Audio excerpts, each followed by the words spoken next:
featuring Janet Benton, Autumn Konopka, and Randall Brown. Our next reader is Randall Brown. Randall is the author of the award-winning collection Mad to Live. His essay on very short fiction appears in the Rosemont Press Field Guide to Writing Flash Fiction, and he appears in Best Small Fictions 2015 and the Norton Anthology of Hint Fiction. He blogs regularly at flashfiction.net and has been published and anthologized widely, both online and in print. He's also the founder and managing editor of Matter Press and its journal Compressed Creative Arts. Received his MFA from Vermont College and teaches in the Rosemont College MFA in Creative Writing program. Please welcome Randall Brown.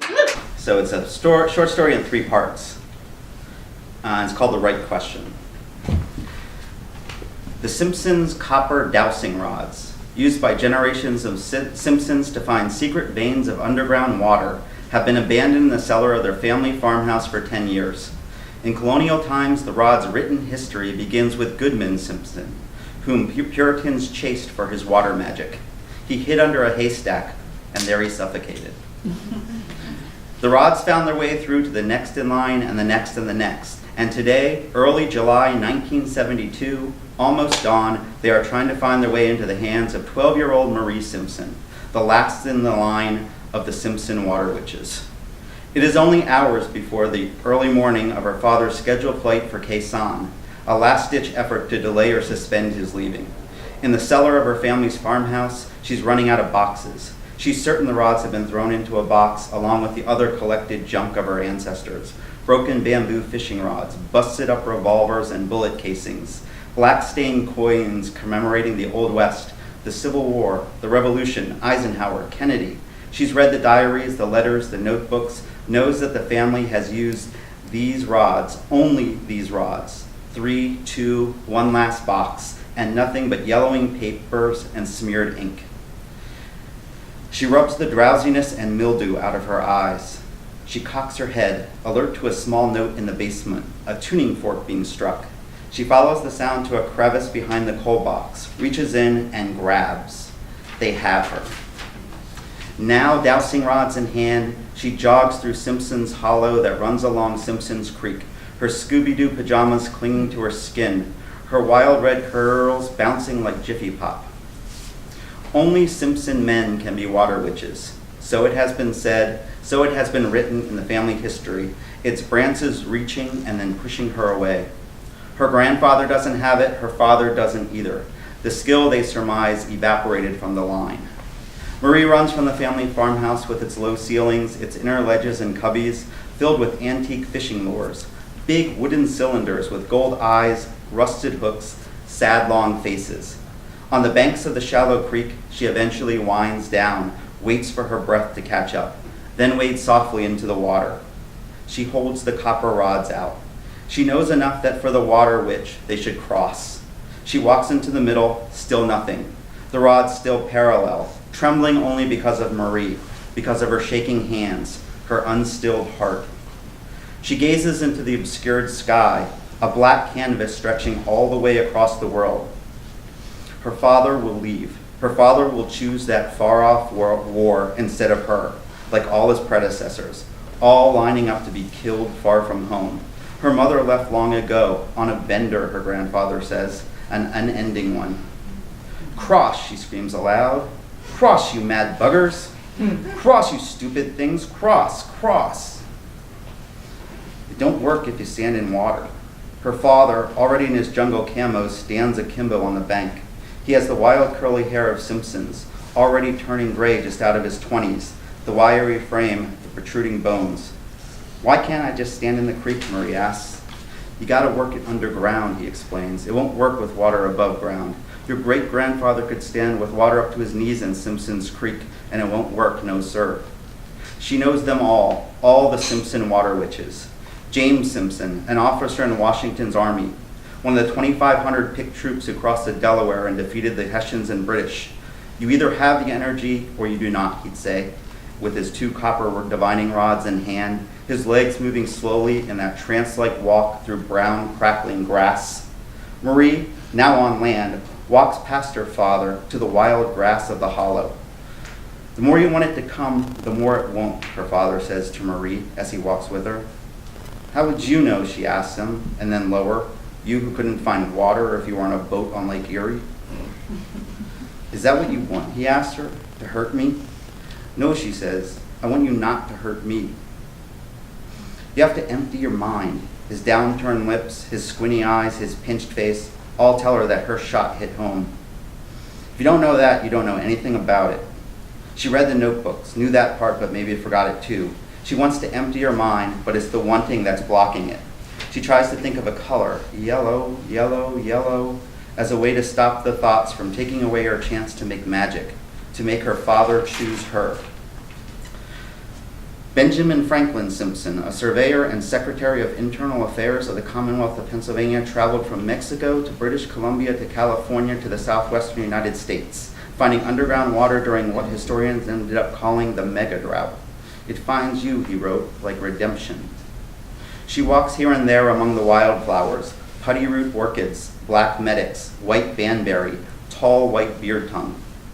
Going, it isn't even a question. Her father's voice doesn't even quiver. He won't return. Marie knows this as much as she knows she has it, the power to find the underground arteries. What will become of her? She'll be hoisted upon her grandfather permanently, Skeet Simpson, a poker player who gambled away her father's college fund. During the Civil War drought, George A. Simpson, himself later killed during the Battle of Antietam, where he was color bearer of the 125th Pennsylvania Vows, had traveled to the Great Plains and found a secret spring that resuscitated untold acres of crops.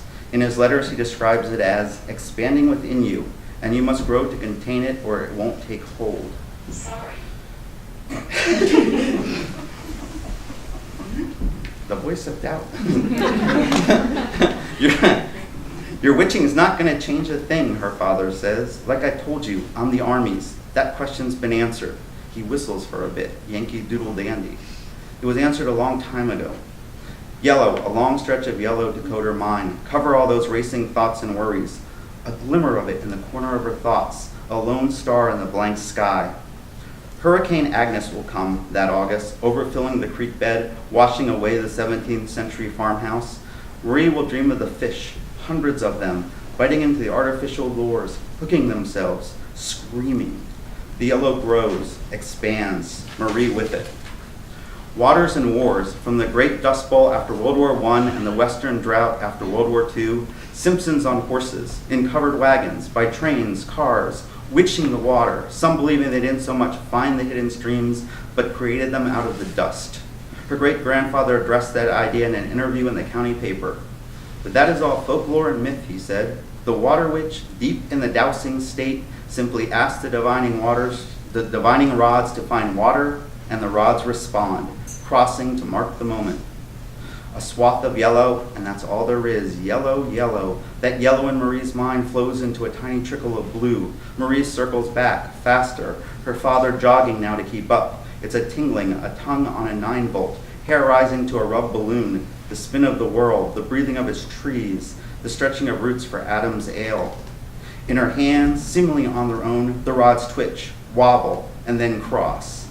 Oh, Marie! Her father grabs her around the waist, lifts her light form into the misty air. That's it. That's the spot. She's already dizzy before he spins her around and around.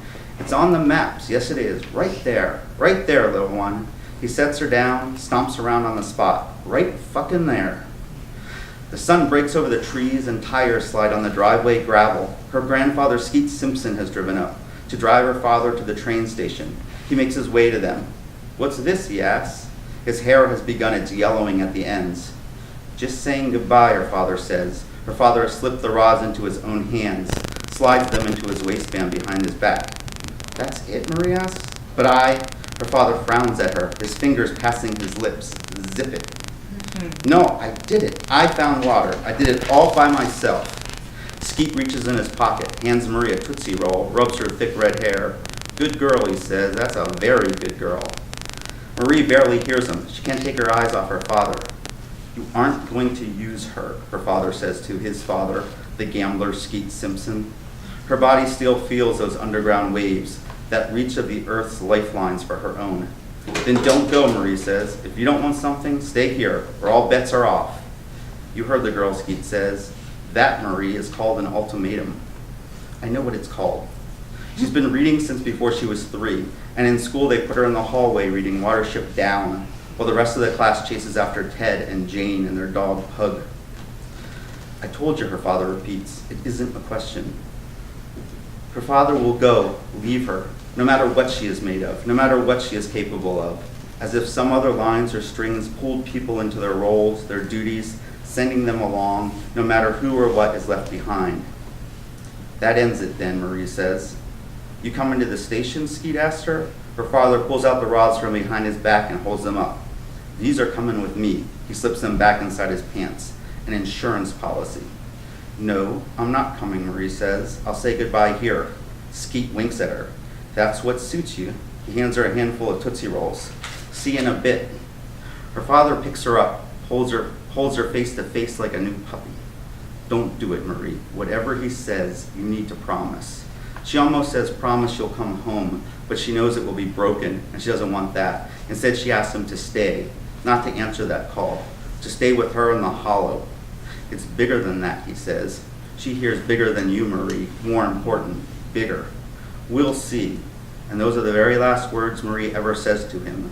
Paul Simpson, her father, forever after, missing in action.